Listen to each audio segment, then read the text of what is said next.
Friends, మనము Ahmedguda double bedroom దగ్గర ఉన్నాము. ఇక్కడ పక్కనే ఎస్టీపీ అనేది రన్ అవుతుంది. ఈ చుట్టుపక్కల ప్రాంతంలో మొత్తం కూడా ఈ మరుగునీరు, మురికి నీళ్ళు ఏదైతే ఉందో బయటికి ప్రవహిస్తూ ఉంది.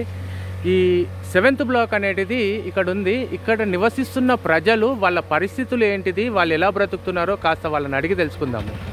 అమ్మ నమస్తే అమ్మ. మీరు 7th బ్లాక్ కదమ్మా, మీకు ఇక్కడ తలెత్తుతున్న సమస్యలు ఏంటిదమ్మా? ఎస్టీబీ వల్ల చాలా ప్రాబ్లమ్స్ ఉన్నాయి. డైలీ మార్నింగ్ ఇట్లా వాటరు ఇదంతా చాలా గలీజ్గా ఉంటుంది. మాకు దోమలు, స్మెల్, అసలు కిందికి రాలేకపోతున్నాము. ఇదంతా వాటర్ ఇలా రావడం వల్ల చాలా దోమలు, ఈగలు, అందరికీ డెంగ్యూ, మలేరియా ఇలాంటి ఫీవర్స్ ఇందులో వచ్చినప్పటి నుంచి మాకు అందరికీ ఫీవర్సే ఉన్నాయి. చాలామంది ఫీవర్ తోటి సఫర్ అవుతున్నారు.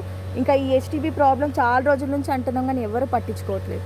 అదొక్కటి కంప్లీట్గా చేయాలా మాకు. ఇప్పుడు మీకు ఏదైతే ఎస్టీపీ బయటకు పొంగుతుందో దీనివల్ల దుర్వాసన వస్తుంది కదా, మరి మీరు ఏ రకంగా మీరు భోజనం అనేది చేస్తున్నారు?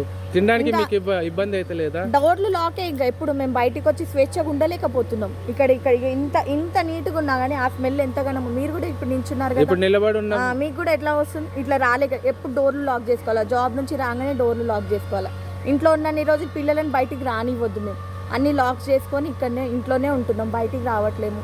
ఇంకా అంత ప్రాబ్లం. అన్ని విండోర్ కూడా ఓపెన్ చేసుకోకుండా ఉన్న ప్రాబ్లంలు ఉన్నాయి. ఇల్లు మంచిగా ఉంది కానీ ఇలాంటి ప్రాబ్లమ్స్ ఉన్నాయి మాకు. ఇదొకటి మాకు చాలా అంటే చాలా ప్రాబ్లంలో ఉన్నాం. దీనివల్ల చాలా సఫర్ అవుతున్నాం. మాకు ఇదొకటి క్లియర్ చేస్తే చాలు.